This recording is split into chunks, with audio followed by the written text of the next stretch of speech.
Morning विद्यार्थी मित्रों। बेटा आजना लेक्चर थी हवे लास्ट टाइम मैं सूचना आपी थी ए प्रमाणे 2-3 दाखला ज खाली सोल्व करवाना बाकी है, तो ये कराई दईशुं चालू लेक्चर में।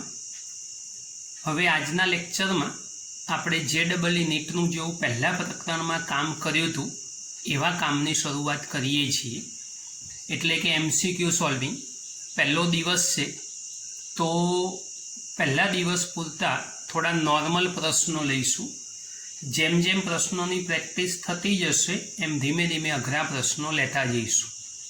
बेटा लास्ट टाइम भी पहला चेप्टर वखते मैं तमने सूचना आपी थी कि कोईपण प्रकारना प्रश्नों MCQ स्वरूपना जो सॉल्व करवा होय तो एना माटे तमारे आखा प्रकरणनी थियरी अप टू डेट तैयार होवी जोईए।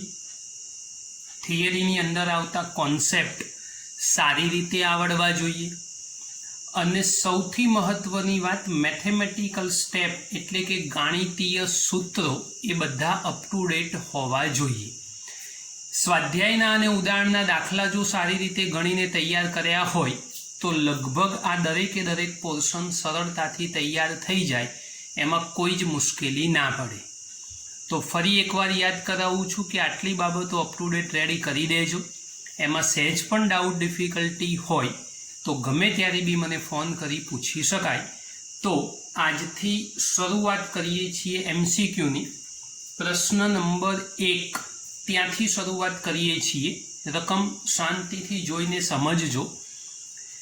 एक बिंदुवत विद्युत भार कैपिटल क्यू ना विद्युत क्षेत्र में कैपिटल क्यू ने केंद्र तरीके लई आर त्रिज्यानु वर्तुळ ना परिघ परनु रेखा संकलन। हवे आर त्रिज्याना वर्तुळना परिघ परनु रेखा संकलन जरा ध्यानथी समजजो।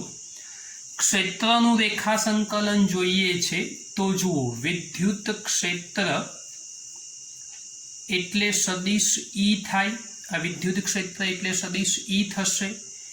एनु रेखा रेखा एटले DR अथवा DL कहीशुं अने करीशुं संकलन, पण वर्तुळ परनुं छे एटले आने करीशुं वर्तुळ। आने शुं वंचाय विद्युत क्षेत्रनु बंध मार्ग परनु रेखा संकलन। जे बतावुं छे जुओ विद्युत क्षेत्रनु बंध मार्ग परनु रेखा संकलन एटले E.dl सूत्र आपणी पासे तैयार थयुं। हवे E.dl सूत्र जे तैयार थयुं एमां आ स्थानांतर गणवानी जो बात करो तो ए स्थानांतर गणवानी बात करो तो वर्तुळाकार मार्ग पर तमे जे बिंदुथी मुसाफरीनी शरूआत करो ए ज बिंदु पर पाछा आवो छो तो एवा संजोगोमां स्थानांतर थतुं नथी, एटले के स्थानांतर शून्य थाय। तो स्थानांतर शून्य थाय तो एनु रेखा संकलन स्थानांतर शून्य होवाना कारणे ए जवाब ए केवो मेळवी आपशे शून्य। तो आ ऑप्शन जे तैयार थयो एनो आंसर कयो थशे बेटा तो C एटले साचो जवाब थशे C। आ रह्यो C जवाब एटले जवाब आवशे शून्य। सहेलो प्रश्न छे, ध्यानथी समजजो। हवे बीजो प्रश्न। स्मॉल m दळ अने स्मॉल q विद्युत भार धरावतो एक कण प्रारंभमां समान विद्युत क्षेत्र सदिश E में स्थिर छे। हवे तेने मुक्त करवामां आवे छे। आ कण ज्यारे y अंतर कापे त्यारे तेनी गति ऊर्जा शोधो। हवे आपणे गति ऊर्जा शोधवानी छे, तो गति ऊर्जा शोधवा माटे कार्य ऊर्जा प्रमेय याद करो। तो कार्य ऊर्जा प्रमेय परथी W = डेल्टा के। हवे कार्यनो अर्थ शुं थाय भाई तो बळ गुण्या स्थानांतर एटले F × L = डेल्टा के। हवे बळनी जग्याए शुं लखशो तो बळ माटे आपणे शीखवाड्युं हतुं विद्युत भार अने विद्युत क्षेत्रनो गुणोत्तर। અને એલની જગ્યાએ આપણને કીધેલું છે કે ભાઈ વાય જેટલું અંતર, તો વાય લખી દઈશું ઇઝ ઇક્વલ ટુ ડેલ્ટા કે. તો ડેલ્ટા કે એટલે ગતિ ઉર્જાનો ફેરફાર અથવા ગતિ ઉર્જા જ થઈ. તો જવાબ તૈયાર થઈ ગયો Q into E into Y. તો તમારો સી ઓપ્શન દેખાય જ છે. તો આ પ્રશ્નનો જવાબ પણ એ સી ઓપ્શન જ થશે. તો સહેલી વાત છે, પ્રશ્ન ધ્યાનથી સમજવો પછી એને ગણવાનો પ્રયત્ન કરવો. ગતિ ઉર્જા માગી છે, ડાયરેક્ટ 1/2 mv² થી ના થાય, કેમ કે આમાં વેગનો કોઈ ઉલ્લેખ નથી. પ્રશ્ન સમજો પછી કામ કરો.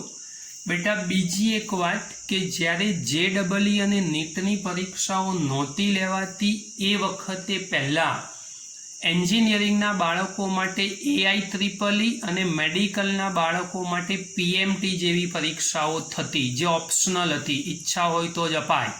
અત્યારે તો ફરજિયાત થઈ ગયું છે. તો આ જે પ્રશ્નો આપણે સોલ્વ કરીએ છીએ એ પ્રશ્નો ભૂતકાળમાં આવી બધી પરીક્ષાઓમાં પૂછાઈ ગયેલા છે.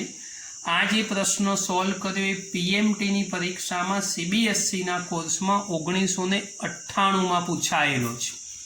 આ એવા જ પ્રશ્નોનું બંચ કરેલું છે કે જે આગળની પરીક્ષામાં પૂછાયેલા હોય એના જેવા પ્રશ્નો તમને મળી શકે. માટે પ્રેક્ટિસ બહુ જ આવશ્યક છે, એટલે પ્રેક્ટિસ ખાસ કરજો. ત્રીજો પ્રશ્ન, એક વિદ્યુત ભારિત કેપેસિટરની ઉર્જા કેપિટલ U છે. હવે બેટરી દૂર કરી આ કેપેસિટરને તેના જેવા જ બીજા એક કેપેસિટર સાથે સમાંતરમાં જોડવામાં આવે છે. તો દરેક કેપેસિટરની ઉર્જા એ કેટલી થશે? હવે જુઓ, અહીંયા પહેલા નંબરમાં કેપેસિટરની ઉર્જા એ તમને U આપેલી છે. તો એ લખી દઈએ આપણે કે ભાઈ કેપેસિટરની ઉર્જા U ઇઝ ઇક્વલ ટુ, સૂત્ર ખબર છે, Q²/2C. કેમ સાહેબ આ જ સૂત્ર પસંદ કર્યું? ઉર્જાના તો 3 સૂત્રો છે, 1/2CV², Q²/2C, 1/2QV, આ બધા સૂત્રો છે આપણી પાસે. તો તમે આ જ કેમ પસંદ કર્યું? તો આ કરવા પાછળનું કારણ એવું કે રકમમાં એવું કીધું છે કે કેપેસિટરને તેના જેવા જ બીજા કેપેસિટર સાથે સમાંતરમાં જોડો. તો જ્યારે શ્રેણી સમાંતર શીખ્યા ત્યારે વિદ્યુતભાર કાં તો સરખો હોય કાં તો જુદો હોય. તો આપણું સમાંતર જોડાણ છે, એટલે સમાંતર જોડાણની અંદર વિદ્યુતભાર સરખી રીતે વહેંચાવો જોઈએ. તો બીજા મુદ્દાની અંદર બેટરી દૂર કરતા વિદ્યુતભાર બંને કેપેસિટર પર સમાન રીતે વહેંચાશે. હવે સરખી રીતે વહેંચાય તો કેપેસિટર પર વિદ્યુતભાર કેટલો હતો આપણી પાસે? Q. તો સરખી રીતે વહેંચાશે એટલે કેટલો થઈ જશે? તો Q/2. તો માટે હવે નવી ઉર્જા કરી દઈએ આપણે, તો કે U' નામ આપી દો. તો U' ઇઝ ઇક્વલ ટુ શું કરશો ભાઈ? Q²/2C. પણ Q' ની જગ્યાએ કેટલા લખશો? તો Q/2² ભાગ્યા 2C. એટલે શું કરશો? Q² અપોન આ 2નો વર્ગ એટલે 4 અને 2C તો ખરા જ. પણ જુઓ અહીંયા Q²/2C બરાબર U છે, તો Q²/2C બરાબર U મૂકી દઈએ તો U તો થશે જ, અને છેદમાં કેટલા થઈ જશે? 4. તો સાચો જવાબ એ પ્રારંભિક ઉર્જાનો કેટલો ભાગ થઈ ગયો કહેવાય? ચોથો. તો જુઓ અહીંયા પણ C વિકલ્પ છે, જોરદાર કહેવાય સાહેબ. દરેકે દરેક પ્રશ્નમાં એક જ સરખા જવાબો આવે. તો એવું જાણી જોઈને નથી કરેલું, આ તો પ્રશ્નોની પસંદગી થાય એમાં બની પણ શકે. તમારી પરીક્ષામાં આવું કરવાની જરૂર નથી, બધામાં C લખી નાખો, બધામાં A લખી નાખો, આવું ના થાય. ચોથા પ્રશ્નની વાત છે, ધ્યાનથી સમજજો. નીચેનામાંથી વોલ્ટ કોને કહેવાય? હવે વોલ્ટ એ વિદ્યુત સ્થિતિમાનનો એકમ છે. તો આ 4 ઓપ્શનમાંથી તમને ખબર પડવી જોઈએ કે વિદ્યુત સ્થિતિમાનનો બીજો એકમ આમાંથી શું થશે. આ ERG એટલે અર્ગ કહેવાય, ઉર્જાનો એકમ છે. અર્ગ પ્રતિ સેન્ટીમીટર, જૂલ પ્રતિ કુલંબ, જૂલ પ્રતિ એમ્પિયર અને ન્યૂટન પ્રતિ કુલંબ ઇન્ટુ મીટર સ્ક્વેર. ચલો યાદ કરો, વિદ્યુત સ્થિતિમાનનો એકમ તો આપણી પાસે સીધું સાદું સૂત્ર છે જ, ખાલી તમને ખબર પડવી જોઈએ. યાદ કરો તો કાર્યની ફોર્મ્યુલા તમે લખતા હતા W is equal two V into Q. ચલો W is equal two V into Q, આમાંથી મારે વોલ્ટને કરતા બનાવવો હોય તો W અપોન Q, કાર્યનો એકમ થઈ જશે જૂલ અને કુલંબ થઈ જશે વિદ્યુત ભાર માટે. તો ફાઇનલ એકમ કયો તૈયાર થઈ ગયો તમારો? જૂલ પ્રતિ કુલંબ. તો જુઓ બી ઓપ્શન તૈયાર છે. તો આનો સાચો જવાબ કયો થશે? તો બી વિકલ્પ. એ બી વિકલ્પ એ તમારો સાચો જવાબ થશે, ધ્યાન રાખજો. પ્રશ્ન નંબર 5. 2 માઇક્રોફેરેડેના કેપેસિટરને 100 વોલ્ટ સુધી વિદ્યુત ભારિત કરેલ છે. હવે તેની પ્લેટોને વાહક તારથી જોડી દઈએ તો કેટલી ઉષ્મા ઉત્પન્ન થાય? 1999માં MP યુનિવર્સિટીમાં પૂછાયેલો પ્રશ્ન. હવે કેપેસિટરનું કેપેસિટન્સ અને વિદ્યુત સ્થિતિમાન આ બે મૂલ્યો છે અને ઉર્જા શોધવી છે.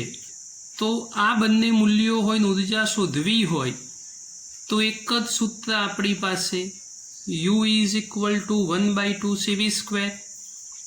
તો 1/2 Cની જગ્યાએ 2 ગુણ્યા 10⁻⁶ અને Vની જગ્યાએ 100નો વર્ગ. ચલો સાદું રૂપ, તમે મહાન છો. 0.01 ઉર્જાનો એકમ થશે જૂલ. સી વિકલ્પ ફરી એકવાર જવાબ. સહેલો પ્રશ્ન, કોઈ જ તકલીફ નહીં. પ્રશ્ન નંબર 6 ધ્યાનથી સમજજો.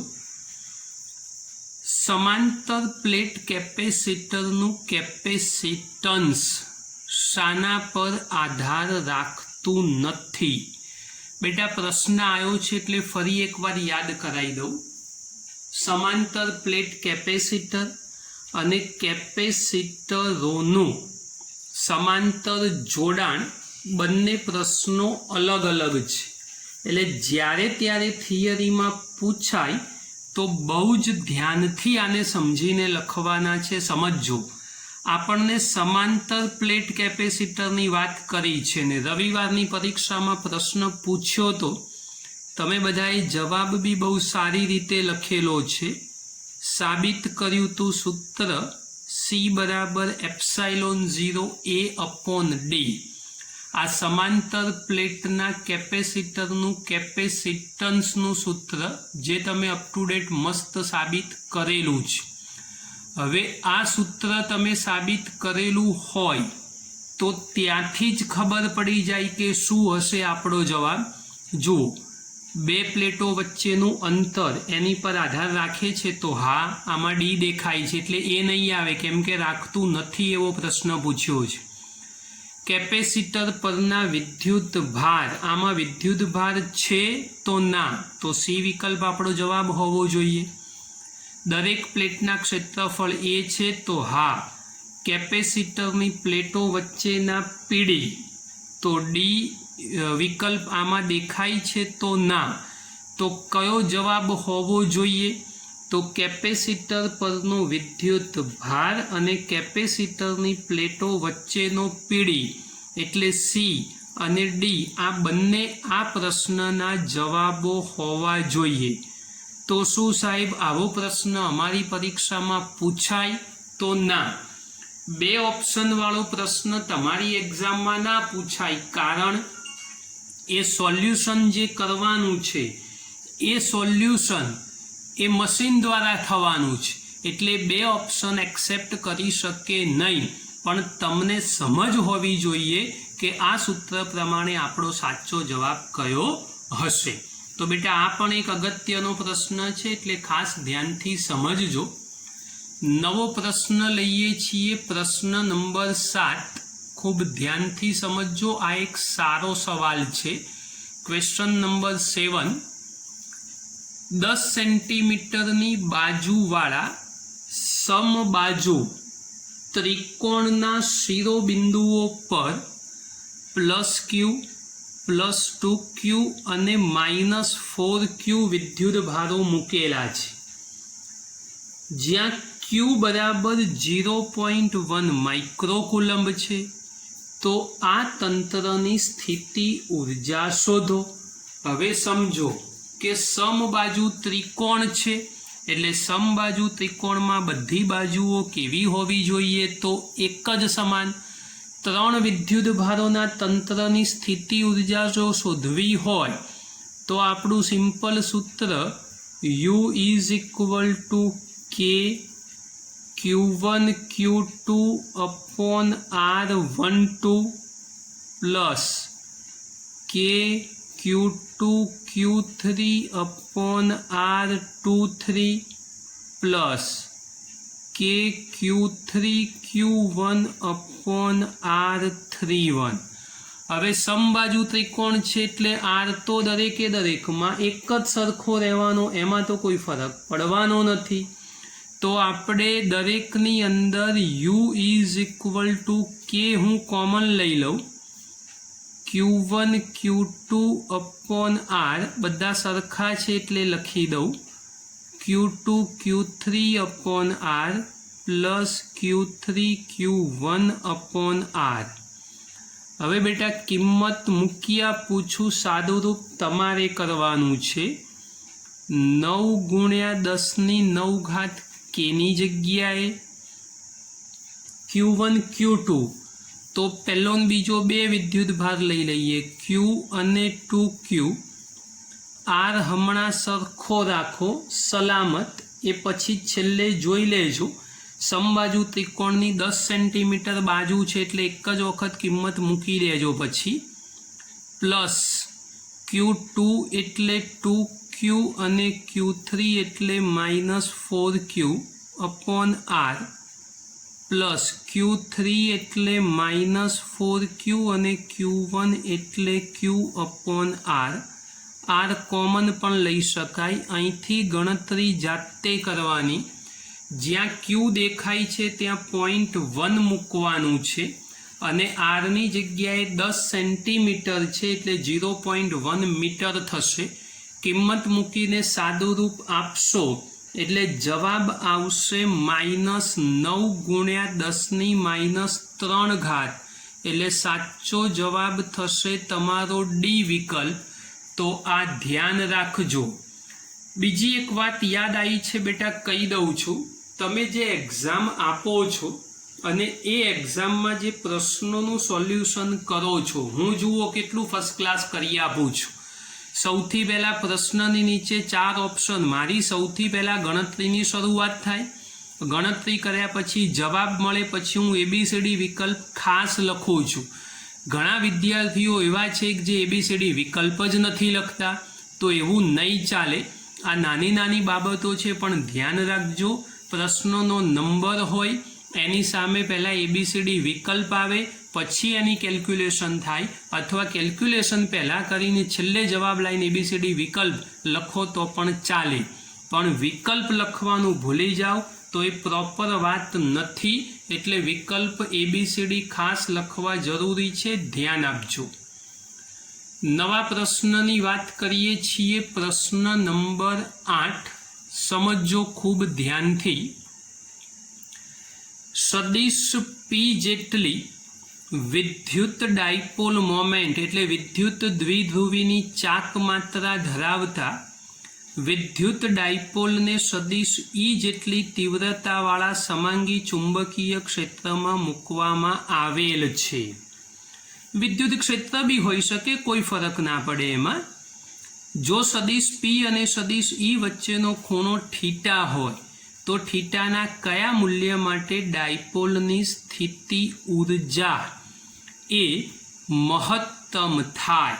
હવે સ્થિતિ ઉર્જાનું મૂલ્ય મહત્તમ કરવાનું છે સ્થિતિ ઉર્જાનું સૂત્ર આવડવું જોઈએ આપણને. You is equal two minus સદિશ પી ડોટ સદિશ ઈ બરાબર માઇનસ પીઈ કોસ થીટા. ચારે ચાર મૂલ્યો તમે મૂકી જુઓ, જવાબ મહત્તમ લાવવાનો છે. 0 મૂકશો કોસ 0 1 થશે એટલે જવાબ માઇનસ પીઈ, મહત્તમ ના કહેવાય. 45માં મહત્તમ ના આવે, કોસ 90 0 થઈ જાય એટલે જવાબ મહત્તમ ના કહેવાય. 180 મૂકો તો cos 180 is equal two minus 1 થાય. જુઓ મૂકીએ છીએ, PE cos 180 is equal two minus 1, તો જવાબ મળ્યો પીઈ. આ પીઈ મળ્યો એને મહત્તમ મૂલ્ય તરીકે ઓળખી શકાય, અને આ પીઈ જે મળ્યો એ મહત્તમ મૂલ્ય થયું. તો આપણો સાચો ઓપ્શન એ ડી વિકલ્પ હોવો જોઈએ. એટલે સાચો ઓપ્શન થશે ડી વિકલ્પ 180 ડિગ્રી. તો બેટા આ જે પ્રશ્નો છે એ બધા અગત્યના પ્રશ્નો છે. ધ્યાનથી પ્રશ્ન વાંચો, એને સમજો, અને સમજ્યા પછી જવાબ લાવવાની કોશિશ કરો, તો કોઈ જગ્યાએ સહેજ પણ તકલીફ પડે નહીં. ડાયરેક્ટ પ્રશ્ન વાંચીને ગણતરી કરવા બેસી જશો તો 100% કન્ફ્યુઝ થશો. ધ્યાન રાખજો, આ બધી અગત્યની વાતો ચાલી રહી છે. પ્રશ્ન નંબર 9 બેટા, એપ્સાઇલોન 0નો એસઆઈ એકમ જણાવો. લો સાહેબ, આવો પ્રશ્ન પૂછાય. અરે ઓપ્શન તો જુઓ જરા શાંતિથી. ઓપ્શન એવા છે, એફ ફોર ફેરાડે, યાદ રાખજો, બળ નથી. એફ એટલે farad into metre inverse, farad into મીટરની -2 ફેરાડે ઇન્ટુ મીટરની -3 અને ફેરાડે ઇન્ટુ મીટર. તો હવે એપ્સાઇલોન 0નો એકમ શોધવાનો છે, અને એટલા માટે જ આ પ્રશ્ન કરાવું છું. કંઈ એપ્સાઇલોન 0 એટલે શૂન્યાવકાશની પરમિટિવિટી, સાચી વાત, પણ દરેક વખતે પહેલા ચેપ્ટરથી સોલ્યુશન ના થાય, એના ઓપ્શન જોવા પડે. તો શું કરશો? તો આપણું સૂત્ર યાદ કરવાનું, સી બરાબર એપ્સાઇલોન 0 એ અપોન ડી. આમાંથી મારે એપ્સાઇલોન 0નો એકમ શોધવો છે, તો સી ઇન્ટુ ડી અપોન એ. ચાલો હવે સીનો એકમ શું કરશો? તો ફેરાડે ઇન્ટુ મીટર, અને ક્ષેત્રફળ માટે મીટર સ્ક્વેર. એક કેન્સલ થશે એટલે ફેરાડે પ્રતિ મીટર, એટલે એકમ આપણા ઓપ્શન પ્રમાણે ફેરાડે ઇન્ટુ મીટર ઇનવર્સ. એટલે ધ્યાન રાખો, ઓપ્શનનો જવાબ આવશે એ વિકલ્પ, ફેરાડે ઇન્ટુ મીટર ઇનવર્સ. અગત્યની વાત છે. હવે તમને એક બહુ જ સરસ પ્રશ્ન શીખવાડું છું, જેને ખૂબ ધ્યાનથી સમજજો જરા. પ્રશ્ન નંબર 10 પછી આવો બીજો પણ એક કરાવીશ. આકૃતિમાં દરેક કેપેસિટરના કેપેસિટન્સનું મૂલ્ય 1 માઇક્રોફેરાડે છે. આકૃતિ દેખાય છે, 1 2 3 અને 4 કેપેસિટર આપેલા છે. દરેકનું મૂલ્ય એક સરખું છે. પી તથા ક્યુ વચ્ચેનું સમતુલ્ય કેપેસિટન્સ શોધો.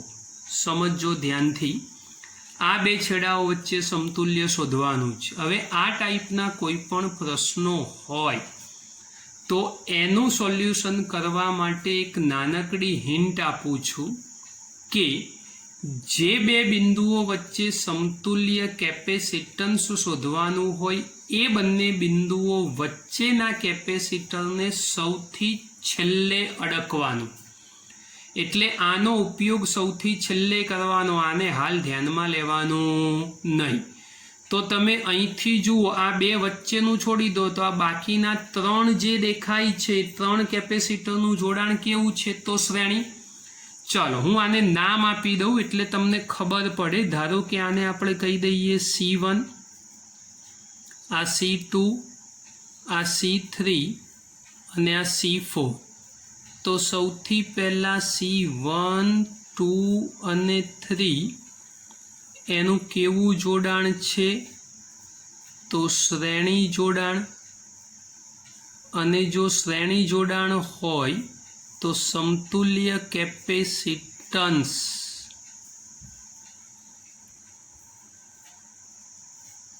(1/c = 1/c1 + 1/c2 + 1/c3). चलो माटे शू थशे 1/c = दरेकનું મૂલ્ય 1/1 बोलो सादू रूप शू करशो छेद समान ऊपर सरवाळो एटले 3 तो c = थई जशे 1/3 माइक्रोफेराडे। आ कोनु थयुं? आ उपरना 3નું। हवे आ उपरना 3નું आटलू थयुं। आने धारो कि c डैश धारी लो एटले छेल्लो जवाब c ना पदमां लाईए आपणे। आने c डैश कही दो। हवे आ 3 पूरा थई गया। ए 3નો जवाब केटलो मळी गयो आपणने? 1/3 माइक्रोफेराडे।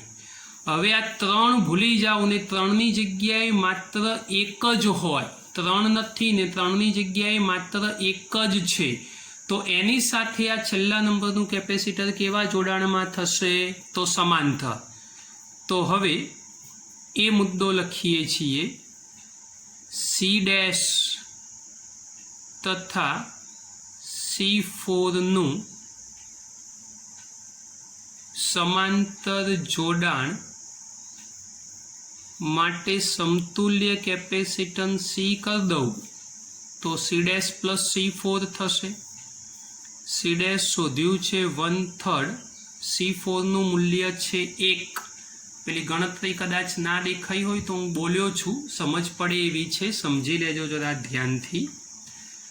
તો આ 3 અહીંયા ગુણાશે, 3 × 3 + 1 એટલે 4, तो C = 4/3 माइक्रोफेराडे। शुरुआत है एटले सहेला सादा प्रश्नों है, तो एनो साचो विकल्प थशे 4/3 અને 4/3 એટલે डी विकल्प थशे आपणो साचो जवाब। तो अहींया ऑप्शन थशे डी विकल्प। आ एक अगत्यनो प्रश्न है, सारो, थोड़ोक ध्यानथी समझजो। हवे नवा प्रश्ननी वात करीए छीए। प्रश्न नंबर 11 एने खूब ध्यानथी जोजो। ए तथा बी गोळाओनी त्रिज्याओ अनुक्रमे स्मॉल ए अने स्मॉल बी छे। बंने गोळाओनुं स्थितिमान समान होय तो कैपिटल ए अने कैपिटल बी ना पृष्ठ विद्युतभार घनतानो गुणोत्तर शोधो। ए अने बी ना पृष्ठ विद्युतभार घनतानो गुणोत्तर शोधवो छे आपणे, એટલે खूब ध्यानथी समझो। आ बंने वच्चे पृष्ठ विद्युतभार घनता जोईए छे। दाखलो एक स्वाध्याय में ऑलरेडी मैं शीखवाडेलो छे कि भाई स्थितिमान सरखा छे तो आपणे लखी शकीए VA = VB। हवे VA = VB थाय तो आपणुं सूत्र KQA/A = KQB/B। K कैंसल करो एटले QA/QB आ नीचे लाई दीधो = A/B। आવું તમે કોઈ એક દાખલામાં સાબિત પણ કરેલું છે, સમજો જરા ધ્યાનથી। હવે સિગ્મા વાળું સૂત્ર આપણી પાસે કયું છે ભાઈ? તો હવે સિગ્મા A/સિગ્મા B, તો સિગ્મા = Q/A, તો QA/AA પહેલા ગોળા માટે અને QB/AB। तो शू करशो अहींया QA/AB અને QB/AA। चलो QA/QB ए ऑलरेडी शोधायेला छे आपणी पासे A/B અને આડછેદનું ક્ષેત્રફળ એટલે 4πr², તો 4πb² છેદમાં 4πa². આ બે કેન્સલ કરો, એક એક બી જાય, એક એક એ જશે, તો ઓપ્શન મળશે B/A. તો B/A ઓપ્શન આપણા બી વિકલ્પમાં છે, તો આપણો સાચો જવાબ કયો થશે બેટા? બી વિકલ્પ. તો આ દાખલો સ્વાધ્યાયનો ગણાયેલો છે, એનો જ ઉપયોગ કર્યો છે અને અગત્યનો પ્રશ્ન છે, ખૂબ ધ્યાનથી સમજી લેજો. ચલો બેટા, નવો પ્રશ્ન, પ્રશ્ન નંબર 12. આકૃતિમાં કેપિટલ A અને કેપિટલ B વચ્ચે સમતુલ્ય કેપેસિટન્સ 1 માઇક્રોફેરેડે છે, તો કેપેસિટન્સ C નું મૂલ્ય શોધો. જો આ રહ્યો A, આ રહ્યો B, આ A અને B વચ્ચે સમતુલ્ય કેટલો જવાબ આપેલો છે? 1. તો આ C નું મૂલ્ય કેટલું છે શોધવાનું. આ બંનેના મૂલ્યો 2.5 અને 1 લખીને આપેલા છે. ચલો, મેં પહેલાં પણ કહી દીધું કે જે બંને બિંદુઓ વચ્ચે સમતુલ્ય શોધવાનું એને સૌથી છેલ્લે જોવાના. તો એ સિવાય તમે આ બંને જુઓ, 2.5 અને 1. બોલો કેવું જોડાણ દેખાય? તો સમાંતર જોડાણ. તો સૌથી પહેલાં અહીંયા લખીશું આપણે 2.5 માઇક્રોફેરાડે તથા 1 માઇક્રોફેરાડેનું સમાંતર જોડાણ હોવાથી સમતુલ્ય કેપેસિટન્સ C ડેશ કરું તો 2.5 વત્તા 1 એટલે 3.5 માઇક્રોફેરાડે થવું જોઈએ. તો આ સીધી સાદી વાત તૈયાર થઈ ગઈ. હવે આકૃતિમાં શું થશે કે આ બે કેપેસિટર જતા રહ્યા, એ બેની જગ્યાએ માત્ર એક જ કેપેસિટર આવ્યું. તો દોરવું હોય તો આ તમારો A, આ કેપેસિટન્સ C જે છે સલામત, અને આ આપણે જે શોધ્યું એ C ડેશ અને આ B બિંદુ. ચલો, હવે કેવું જોડાણ દેખાય છે? તો શ્રેણી. તો શ્રેણી જોડાણ માટે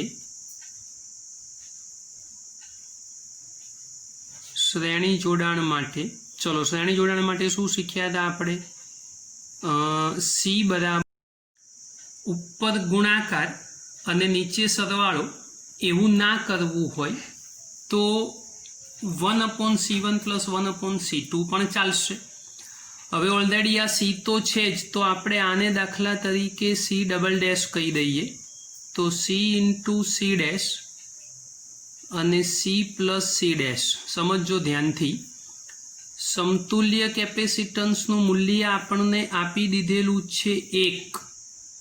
C શોધવાનો છે, C ડેશ છે 3.5 અને એના છેદમાં C વત્તા 3.5. તો આને આ બાજુ ગુણી દો, તો C + 3.5 આનો કૌંસ કરી દઈએ × 1 બરાબર 3.5C. સાદું રૂપ જાતે કરજો, ગણતરી કરી અને C નો જવાબ શોધવાનો છે. C નો જવાબ આવશે તમારો લગભગ 7/5. 7/5 એટલે લગભગ 1.4 માઇક્રોફેરાડે. એટલે એ ઓપ્શન એ આ પ્રશ્નનો સાચો જવાબ થશે. તો આ જરા ધ્યાન રાખજો, ગણતરી તમારા માટે રાખી છે એટલું થોડુંક કરી નાખજો. હવે નવો પ્રશ્ન અને ખૂબ અગત્યનો મજાનો સવાલ. ખાલી સમજ જ પડવી જોઈએ. એકચ્યુઅલી વિચારવાનો પ્રશ્ન છે, એટલે વિચારથી કરશો તો જલ્દી સોલ્યુશન મળશે, એટલે જરા ધ્યાન આપજો. હવે રકમ વાંચું છું. એક વિદ્યાર્થી પાસે 2 કેપેસિટરો છે. સમજો ધ્યાનથી. તે દરેક કેપેસિટરને એકલા, એટલે 2 હોય તો બંનેને એકલા, બંનેને શ્રેણીમાં અથવા બંનેને સમાંતરમાં જોડી ટોટલ 4 જવાબો મેળવે છે. 3, 4, 12 અને 16ના કેપેસિટન્સ મેળવી શકે છે. એટલે ધારો કે એની પાસે 2 કેપેસિટર છે, તો એને એકલા જોડો તો આ 4માંથી કોઈ પણ એક જવાબ હોવો જોઈએ. એ બંનેને શ્રેણીમાં જોડો તો 4માંથી 1 જવાબ આવવો જોઈએ અને સમાંતરમાં જોડો તો પણ 1 જવાબ, ટોટલ 4 જવાબો લાવવાના છે. તો તે બંને કેપેસિટરના કેપેસિટન્સ કેટલા હોવા જોઈએ. હવે આમાં મગજને બહુ કષ્ટ નથી આપવાનું, ઓપ્શન ઉપર ફોકસ કરવાનું છે. ચલો સૌથી પહેલો ઓપ્શન વિચારીએ 6 અને 10. હવે 6 અને 10 એમાં 6 વાળું એકલું કેપેસિટર હોય તો જવાબ 6 હોવો જોઈએ. જુઓ તમારા ઓપ્શનમાં ક્યાંય 6 દેખાય છે તો ના, તો પહેલો ઓપ્શન ચોકડી માર દો. બીજો 7 અને 9, આમાં ક્યાંય 7 અને 9 દેખાય છે ના, તો બીજો ચોકડી માર દો. હવે ત્રીજો આવ્યો 4 અને 12. વિચાર, વિદ્યાર્થી પાસે 2 કેપેસિટર છે. હવે 2 કેપેસિટર છે એમાંનું એક કેપેસિટર 4 વાળું જો એકલું રાખે તો જવાબ 4 આવે તો હા, ચલો એક જવાબ મળી ગયો. બીજું 12 વાળું છે, જો એકલું રાખે તો 12 આવે તો હા આવી ગયું, એટલે બીજો જવાબ પણ આવી ગયો. હવે બંનેને જોડો છો શ્રેણીમાં, ચલો 4 અને 12નું શ્રેણી કરો તો જવાબ આવે 16. જુઓ 16 થઈ ગયો તો હા થઈ ગયો, તો ત્રીજો બેન જવાબ સાચો પડ્યો. બંનેને જોડો સમાંતરમાં તો શ્રેણી જોડાણની અંદર ભૂલ થઈ મારી. બંનેને એકલા જોડો તો પહેલું એકલું હોય તો જવાબ 4, બીજું એકલું હોય તો જવાબ 12. બંનેને શ્રેણીમાં જોડવાનો પ્રયત્ન કરો તો શ્રેણીમાં શું થશે, ઉપરના દાખલા પ્રમાણે ઉપર ગુણાકાર નીચે સરવાળો, તો ઉપર ગુણાકાર કરો તો 12 ગુણ્યા 4 એટલે 12 ગુણ્યા 4 બરાબર 12 ચોક 48 અને નીચે 12 વત્તા 4 એટલે 16. તો 48 ભાગ્યા 16 કરો તો 3 જવાબ, તો આવી ગયો 3 જવાબ. શ્રેણી માટે જવાબ 3 આવે છે. અને બંનેને સમાંતર કરો તો 4 અને 12 એટલે જવાબ 16. તો આ 2 કેપેસિટર જો વિદ્યાર્થી પાસે હોય તો આપણા 4 જવાબને સમર્થન મળે છે. તો એ વિદ્યાર્થી પાસે બંને કેપેસિટરો જે તૈયાર થયા એ બંને કેપેસિટર એ કયા હોવા જોઈએ, તો એ બંને કેપેસિટર જે છે એ કેપેસિટર 4 અને 12 વાળું હોવું જોઈએ. તો આ લોજિકલી પ્રશ્ન છે એટલે તમારે ધ્યાનથી સમજવાનો છે. ઓપ્શનથી આપણે કામ કરવાનું, એટલે સી ઓપ્શન એ આપણો સાચો જવાબ થશે. એની ઉપરથી વિચારવાનું છે. ફરી એકવાર, સિંગલ જોડો તોય જવાબ આવવો જોઈએ, શ્રેણીમાં કરો તો બી જવાબ, સમાંતરમાં જોડો તો બી જવાબ. ટૂંકમાં 1, 2, 3 અને 4 આંકડાઓ લખેલા છે એ 4 આંકડાઓ આપણા જવાબ બનવા જોઈએ. તો એક આ અગત્યનો પ્રશ્ન ધ્યાનથી સમજી લેજો. એક સારો સવાલ છે, પરીક્ષામાં પૂછવા લાયક.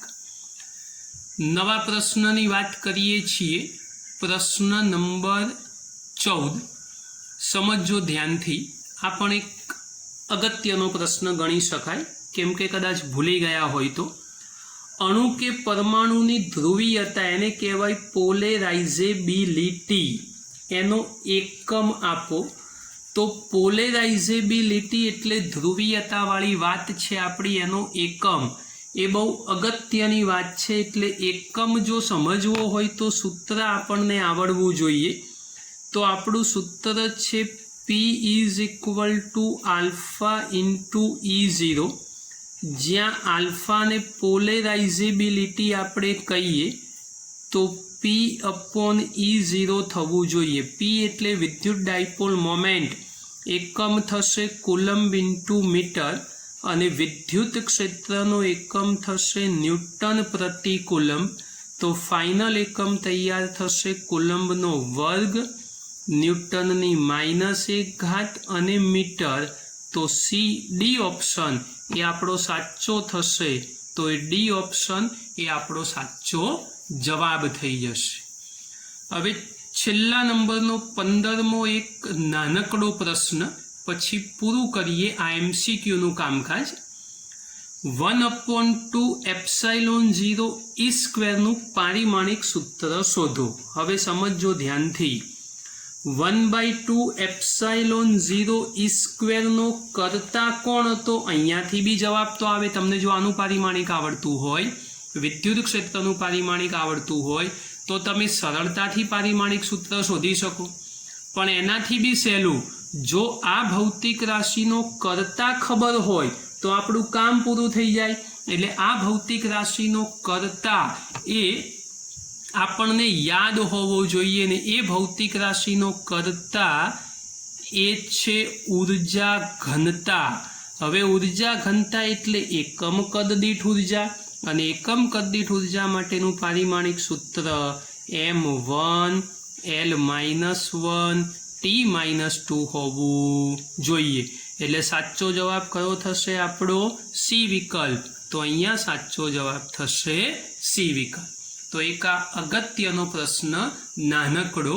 આજે આટલા પ્રશ્નો રાખીએ છીએ, બાકીના નવા પ્રશ્નોની વાત આવતા લેક્ચરમાં કરીશું. વિદ્યાર્થી મિત્રો, હવે MCQ 15 ગણાઈ દીધા પછી 2-3 દાખલાઓ સ્વાધ્યાયના ગણાવવાના બાકી છે. એકાદો દાખલો ગણીએ છીએ એટલે 1-2 દિવસમાં MCQના લેક્ચરો લઈશું, એમાં સાથે સાથે દાખલો પણ પૂરો થઈ જશે. તો હવે MCQ પછી સ્વાધ્યાયનો 14મો પ્રશ્ન બાકી છે. એના 2 પોર્શન છે. એમાં પહેલા વિકલ્પની વાત કરીએ છીએ.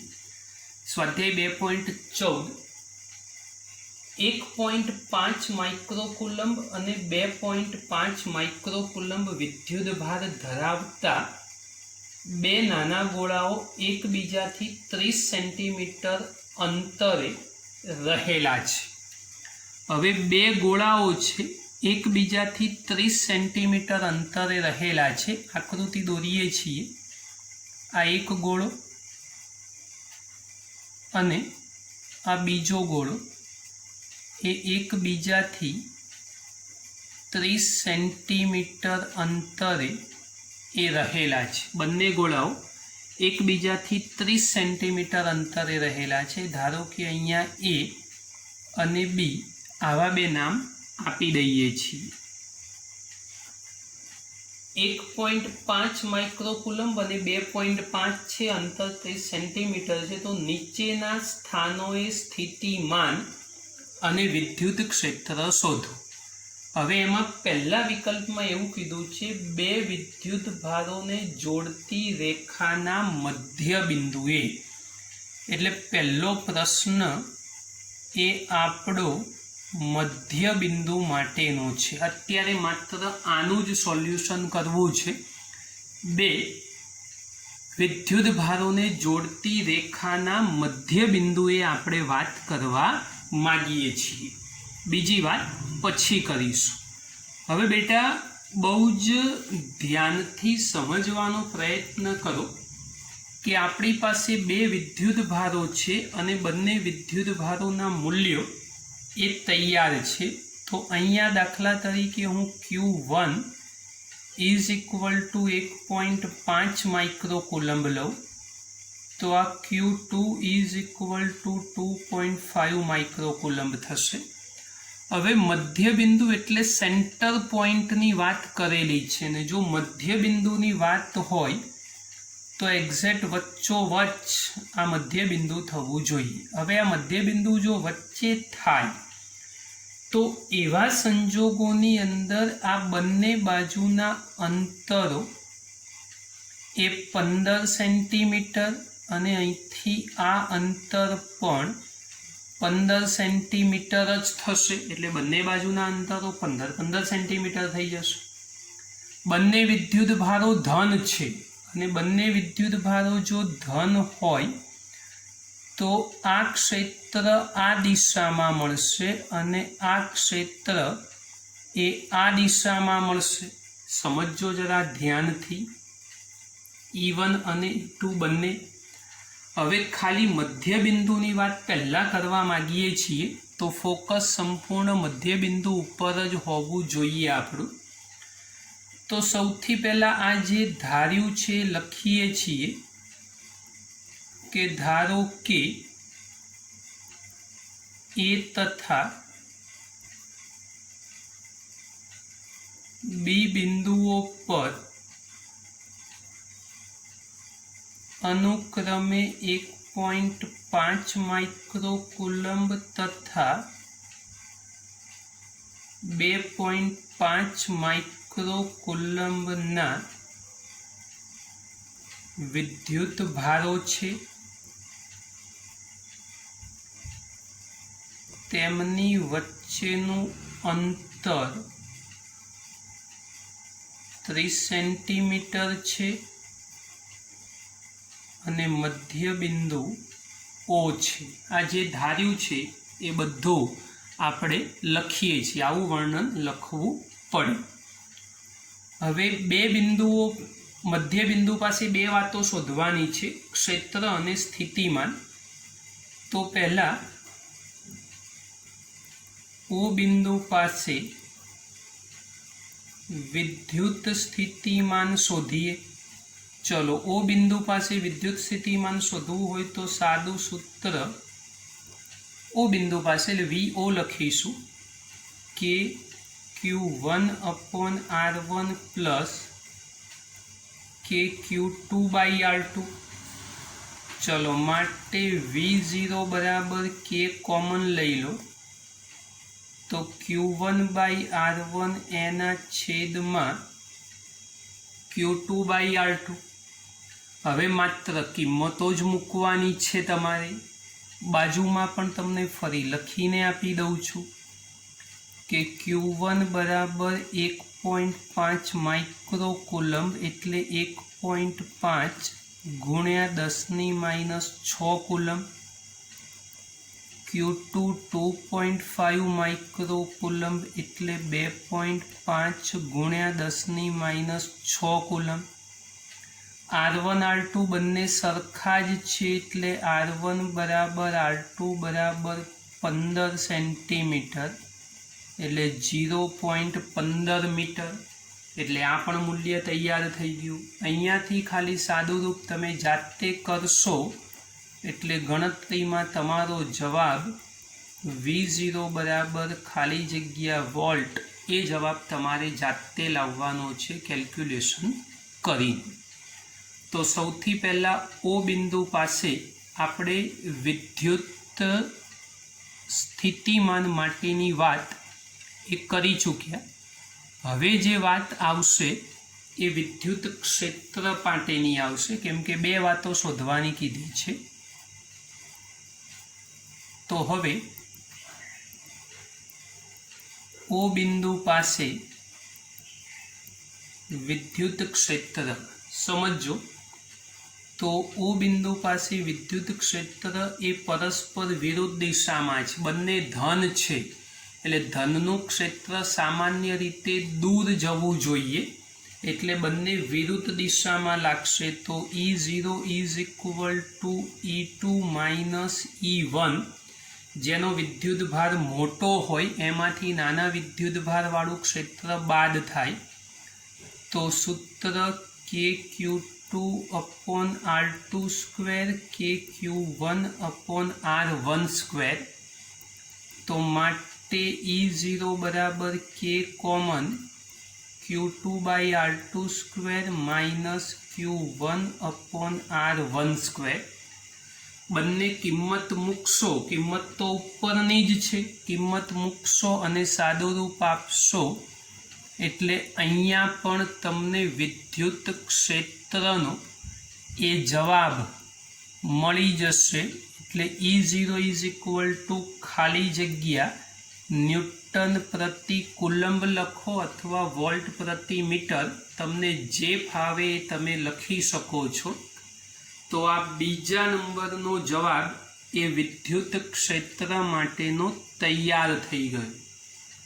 તો આ मात्र ए विकल्पनु सोल्यूशन थयुं छे, बी विकल्पनु सोल्यूशन हजू बाकी छे।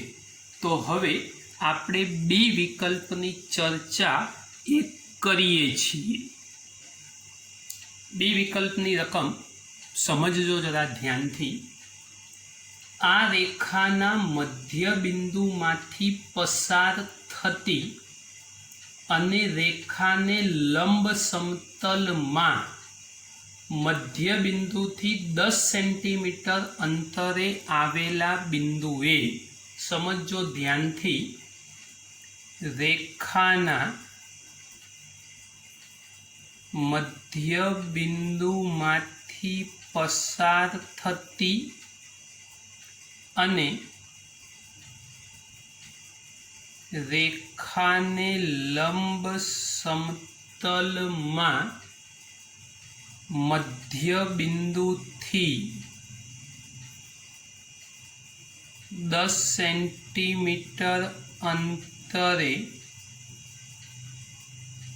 આવેલા બિંદુએ સ્થિતિમાન અને વિદ્યુત ક્ષેત્ર શોધો। તો હવે બહુ જ અગત્યની વાત છે કે આગળ ખાલી મધ્ય બિંદુની વાત હતી, હવે અહીંયા મધ્ય બિંદુમાંથી પસાર થતી રેખાનું લંબ સમતલ અને મધ્ય બિંદુથી 10 સેન્ટીમીટર અંતર।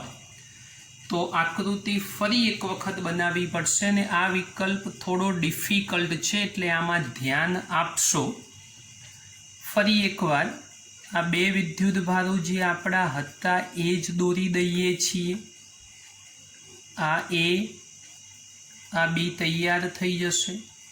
અહીંયા દાખલા તરીકે Q1 અને Q2 બંને વચ્ચેનું અંતર 30 સેન્ટીમીટર જે ઓલરેડી આપણને ખબર છે એ જ લખીએ છીએ આપણે। હવે મધ્ય બિંદુ ક્યાં છે? તો આ રહ્યું મધ્ય બિંદુ, એમાંથી પસાર થતી ને રેખાનું લંબ, તો આ રેખાનું લંબ સમતલ એટલે અહીંયા થાય। તો ધારો કે એને લંબ સમતલ આપણે બનાવીએ તો અહીંયા ક્યાંક થવું જોઈએ પી બિંદુ, પેલું ઓ હતું તો અહીંયા પી બિંદુ લઈ લઈએ છીએ। હવે સમજો આ Q1 વિદ્યુત ભાર છે તો Q1 વિદ્યુત ભારનું ક્ષેત્ર દૂર જવું જોઈએ। તો જુઓ હું દોરું છું, પી બિંદુમાંથી પસાર થાય એ રીતે, એટલે આ પહેલું ક્ષેત્ર E1 થયું। Q2નું પણ આ જ પી બિંદુમાંથી પસાર થાય એ પ્રમાણે ક્ષેત્ર દોરીએ છીએ। તો જુઓ આ બીજા નંબરનું ક્ષેત્ર તૈયાર થઈ ગયું E2। આ બંને વિદ્યુત ભારના ક્ષેત્રો વિદ્યુત ભારના કારણે દૂર જ જાય છે, સમજો ધ્યાનથી। હવે તમારે કેન્દ્રથી 10 સેન્ટીમીટર એની વાત કરી છે, તો આ રહ્યું એ જે અંતર તૈયાર થશે એ 10 સેન્ટીમીટર થશે। આ બિંદુ એ તમારું પી બિંદુ છે। હવે આ જે રેખા તૈયાર થઈ આ એના બે સરખા ભાગ કર્યા એટલે લંબ દ્વિભાજક કહી શકાય। તો આ 15 સેન્ટીમીટર, આ પણ થશે 15 સેન્ટીમીટર, એટલે લંબ દ્વિભાજક આપણો તૈયાર થઈ ગયો। સમજો ધ્યાનથી, અગત્યની વાત છે આ રહીએ। હવે એક આ દિશામાં ક્ષેત્ર, બીજું આ દિશામાં ક્ષેત્ર। હવે એનું પરિણામી જો શોધવું હોય તો અહીંયા સમાંતર બાજુ ચતુષ્કોણ તમારે દોરવો પડે અને આ સમાંતર બાજુ ચતુષ્કોણનો વિકર્ણ તમે દોરો। થોડોક લંબાઈશું આપણે પાછળ। તો આ વિકર્ણ જે તૈયાર થયો એ તમારું પરિણામી વિદ્યુત ક્ષેત્ર મેળવી આપશે। અને એ જે વિદ્યુત ક્ષેત્ર તૈયાર થયું એ માની લો કે ભાઈ E1 જે આપણી પાસે તૈયાર થાય છે એની સાથે ધારો કે અહીંયા, ચલો એને હાલ ઉતાવળ નથી કરવી, જ્યારે એની જરૂર પડશે ત્યારે તમને બતાવીશું, કેમ કે બધું કરવા જઈશું તો પાછા કન્ફ્યુઝ થશો। હાલ ખાલી આટલું કામ કર્યું છે જેની આપણને જરૂર છે। અને આ આપણું જે ઉપરના પ્રશ્ન પ્રમાણે ઓ બિંદુ જે હતું એ જ બિંદુ છે। આ જ આકૃતિને મગજમાં રાખવાની છે ને એ આકૃતિ પ્રમાણે જ તમારે કામ કરવાનું છે, એટલે સમજી લેજો જરા ધ્યાનપૂર્વક। તો હવે શરૂ કરીએ છીએ આપણી આકૃતિ પરથી। સૌથી પહેલાં એક સ્ટેટમેન્ટ લખી આપું, થોડી વધારે ખબર પડે। ધારો કે ABના લંબ દ્વિભાજક પર તેના મધ્ય બિંદુથી 10 સેન્ટીમીટર અંતરે પી બિંદુ આવેલું છે, જે ઓલરેડી આપણે આકૃતિમાં દર્શાવી દીધું છે. હવે આકૃતિ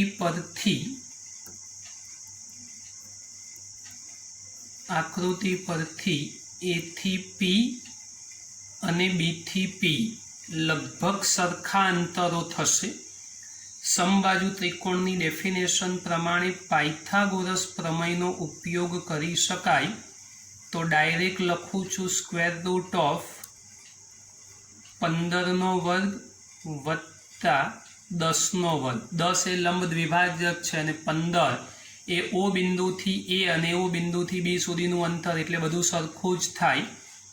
આનું સાદુરૂપ કરશો એટલે 15 225 થશે વત્તા 100 એટલે ટોટલ થશે 325 અને 325 થશે એટલે 18 સેન્ટીમીટર આવશે. તો માટે એ થી પી બરાબર બી થી P is equal to 0.18 meter એ લખી શકાય. આ બે અંતરો પાયથાગોરસ પ્રમેયનો ઉપયોગ કરી અને શોધી દીધા કે જેની આપણને આગળ જરૂર પડશે. હવે પહેલાં સ્થિતિમાનની વાત કરીએ છીએ. તો જેવું ઓ પાસે શોધ્યું હતું એવું પી બિંદુએ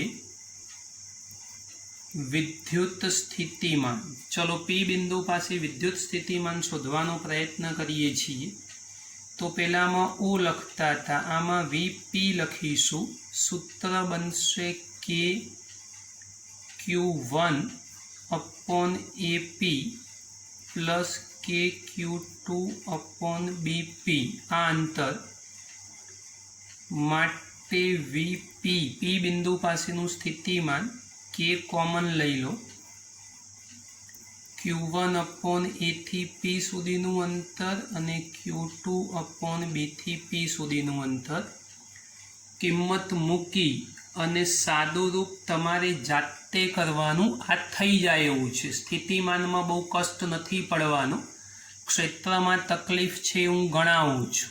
આ જાતે કરવાનું અને પી બિંદુ પાસેનું સ્થિતિમાન એ તમારે જાતે વોલ્ટ એકમમાં લાવી દેવાનું. મૂલ્યો તમારી પાસે બધા તૈયાર. વિદ્યુત ભાર ઓલરેડી આગળ લખેલા જ છે, એટલે વિદ્યુત ભાર મળી જશે. અને વિદ્યુત ભાર મળ્યા પછી તમે અંતર આપેલું છે કે એનું મૂલ્ય જાણો છો, તો આ મૂલ્ય સરળતાથી શોધી શકશો. પણ હવે આપણા માટે બહુ અગત્યની વાત છે એ વિદ્યુત ક્ષેત્રની છે. એટલે હવે તમારે વિદ્યુત ક્ષેત્ર ઉપર ફોકસ કરવાનું છે. થોડુંક ડિફિકલ્ટ છે, ધ્યાન આપશો. હવે પી પાસે Q1ના લીધે વિદ્યુત ક્ષેત્ર, ચલો એ વિદ્યુત ક્ષેત્ર એટલે E1 કે Q1/A થી P સુધીનો વર્ગ. કિંમત મૂકી સાદુરૂપ જાતે આ ગણતરી થઈ જશે વોલ્ટ પ્રતિ મીટર અથવા ન્યૂટન પ્રતિ કુલમ. આ પહેલા નંબરની વાત પૂરી થઈ. એ જ પ્રમાણે પી પાસે બીજા નંબરનો વિદ્યુત ભાર આપણો Q2, એના લીધે વિદ્યુત ક્ષેત્ર E2 થશે કે Q2 અને B થી P સુધીના અંતરનો વર્ગ.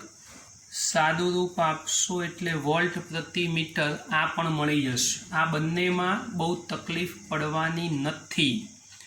તો આ બંને સરળતાથી શોધી શકાશે. હવે આકૃતિ બહુ જ ધ્યાનથી જોવી પડશે, કેમ કે એમાં થીટા શોધવાનો છે. તો ફરી એકવાર આકૃતિ બતાવું છું અને આકૃતિ ઉપર ફોકસ કરજો, કેમ કે હવે સમાંતર બાજુ ચતુષ્કોણ થયો તો 11મા ધોરણમાં સબાચરનું સૂત્ર લાવવું પડશે. તો આકૃતિ ફરી જોઈએ છીએ, ધ્યાનથી સમજજો. આકૃતિમાં જુઓ આકૃતિ. તો આકૃતિમાં પી બિંદુ પાસે આ બંને સદિશો સાથે બનતો ખૂણો આટલો આખો, એ આખો ખૂણો જે તૈયાર થશે એને નામ આપી દઈએ છીએ થીટા. હવે જો આ લંબ દ્વિભાજક છે એટલે બે સરખા ભાગ થાય તો આ થશે θ/2 અને આટલો પણ થશે θ/2. તો આ બંને જે θ/2 તૈયાર થાય એ કયા કયા ખૂણા બન્યા? તો ખૂણો APO અને બીજો ખૂણો તૈયાર થયો BPO. એ બંને ખૂણાઓનું માપ θ/2 થશે. એની મદદથી આપણે થીટા શોધીશું, કેમ કે કાટકોણ ત્રિકોણ છે એટલે એનો ઉપયોગ કરીશું. તો આકૃતિ પરથી જરા ધ્યાનથી સમજો કે મેં જે તમને અત્યારે હાલ સમજાયું આકૃતિમાં એનો ઉપયોગ આપણે અહીંયા કરીએ છીએ. તો આકૃતિ પરથી ખૂણો APO તથા ખૂણો BPO ઇઝ ઇક્વલ ટુ θ/2. બેમાંથી કોઈ પણ એક ત્રિકોણ પસંદ કરી શકાય. તો હવે ત્રિકોણ AOP માં tan θ/2 બરાબર સામેની બાજુ ભાગ્યા પાસેની બાજુ. ચલો, સામેની બાજુ એટલે થઈ જશે 15 અને પાસેની બાજુ એટલે થશે 10. તો tan θ/2 ઇઝ ઇક્વલ ટુ 1.5. તો θ/2 is equal to tan inverse 1.5. Natural ટેનમાં જોવું પડશે 1.5. તમે નેચરલ ટેનમાં જોશો એટલે લગભગ 56.3 ડિગ્રી જવાબ આવશે. તો theta is equal two 56.3 degree ગુણ્યા 2 કરશો તો થીટા ઇઝ ઇક્વલ ટુ તૈયાર થઈ જશે 112.6 ડિગ્રી. આ થીટાનું માપ મળી ગયું આપણને. જે અગત્યનું છે એ શોધવું પડે આપણે થીટાનું માપ. હવે જો પરિણામી વિદ્યુત ક્ષેત્ર શોધવું હોય તો એ પરિણામી વિદ્યુત ક્ષેત્ર શોધવા માટે એક નાનકડું છેલ્લું સબાચવાળું સૂત્ર આપણું બાકી રહ્યું, જે લખી આપું છું. ગણતરી તમારે જ કરવી પડશે, ના આવડે તો મને પૂછવાનું. તો હવે પરિણામી વિદ્યુત ક્ષેત્ર E ઇઝ ઇક્વલ ટુ, યાદ કરી લો શું સૂત્ર હતું આપણી પાસે? E1² plus E2² plus 2E1 E2 cos theta. E1 અને E2 અલગથી શોધેલા છે. cos થીટામાં થીટા બી મળી ગયો. નેચરલ કોસમાં જઈ અને સાદુરૂપ જાતે કરવાનું. અહીંયાથી ગણતરી જાતે કરી અને અંતિમ જવાબ તમારે મને શોધી આપવાનો છે. તો આ પરિણામી વિદ્યુત ક્ષેત્ર તૈયાર થઈ ગયું. હવે આગળ હજુ કંઈક નવું શોધવું હોય તો શોધી શકાય, પણ હાલ પૂરતું આપણે એની ચિંતા કરીશું નહીં. કારણ શું નવું સાહેબ? તો સમાંતર બાજુ ચતુષ્કોણની અંદર અલગ અલગ સદિશોએ બનાવેલા ખૂણા, પેલું આલ્ફાવાળું સૂત્ર હતું tan આલ્ફા બરાબર a sin થીટાના છેદમાં a plus b cos theta, યાદ છે ને? તો એ સૂત્રનો ઉપયોગ કરી આલ્ફા બીટા શોધી શકાય, પણ અત્યારે હાલ પૂરતું આપણે એ કશું શોધવાનો પ્રયત્ન કરીશું નહીં. અત્યારે આટલું આવડશે એટલે ઇનફ છે. આ એક જ દાખલો છે, એની લંબાઈ બી વધુ છે એટલે MCQની જોડે લઈ લીધો છે. હવે થોડુંક ધ્યાન રાખજો, 2 જ સ્વાધ્યાયના પ્રશ્નો બાકી રહ્યા. નેક્સ્ટ રાઉન્ડમાં સોલ્વ કરીશું. અને આ વખતે હવે MCQની પરીક્ષા ગોઠવવાનું પ્લાનિંગ છે, તો તમે MCQની તૈયારી કરતા રહેજો. બરાબર? બાકીની વાતો નેક્સ્ટ લેક્ચરમાં કરીશું.